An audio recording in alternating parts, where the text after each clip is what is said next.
रायगड, महाराष्ट्रासह देश विदेशातील ताज्या बातम्या पाहण्यासाठी मॅक्स इंडिया लाईव्ह चॅनलला सबस्क्राईब करा आणि बेल आयकॉन दाबायला विसरू नका.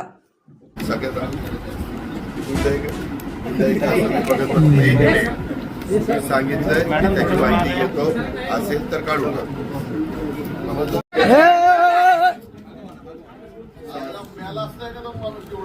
पिकाचे सुधारित लागवड तंत्रज्ञान हे पुस्तकाचं प्रकाशन केलं आणि त्याला कॉफी टेबल बुक म्हणतात.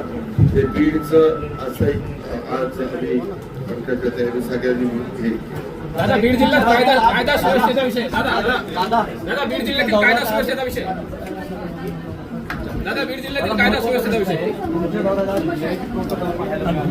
अनेक रुग्ण 8:30 वाजेपासून 12 वाजेपर्यंत आंबेजोगाईच्या रुग्णालयात त्यांना जाऊन दिलं जात नव्हतं. ज्यामध्ये मी नेहमी महाराष्ट्रात फिरत असताना मुसाफ सकाळी 6-7 ला जातो. तसं जर झालेलं असेल तर मी डीनला काय सांगायचं ते सांगतो.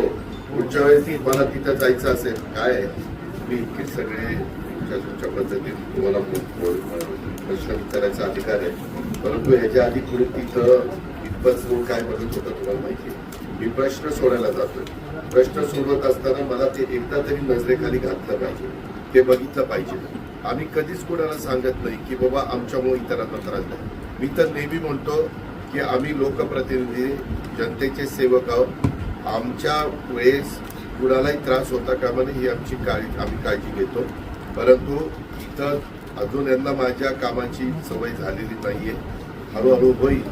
त्यामध्ये मी त्यांना सांगेन. आता जिल्हाधिकारी, मुख्य कार्यकारी अधिकारी, SP सगळ्यांनी याची नोंद घ्या. मी इथं कुठेही व्हिजिट द्यायला जातो त्यावेळेस आपल्या व्हिजिटमुळं तिथल्या पेशंट लोकांना, तिथल्या नागरिकांना, तिथल्या सर्वसामान्य माणसांना कुणालाच त्रास होता कामा नये.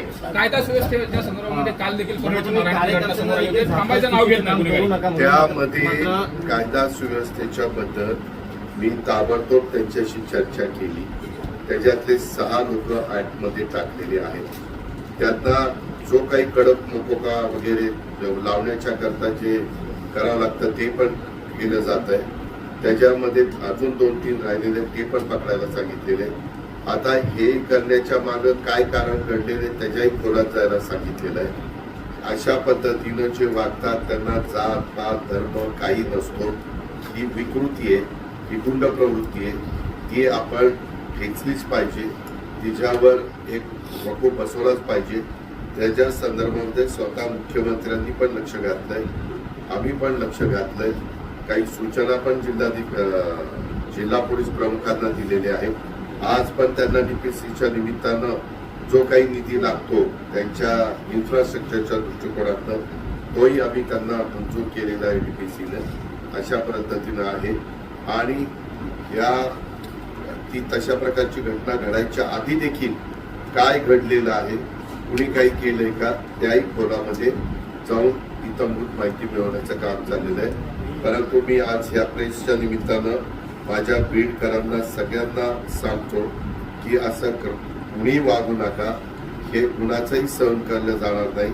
तो सत्ताधारी पक्षाचा कार्यकर्ता असो, विरोधी पक्षाचा असू दो किंवा कुठल्या राजकीय पक्षाशी संबंधित नसलेला असला तरी कुणी असं जर काम करून कायदा हातात घेण्याचा प्रयत्न केला तर त्याला त्याचं जबरदस्त शासन मिळेल आणि त्याच्यामध्ये त्याला मकोका लावण्याच्या बद्दलची पण कार्यवाही नियमामध्ये, घटनेमध्ये, कायद्यामध्ये बसून केली जाईल.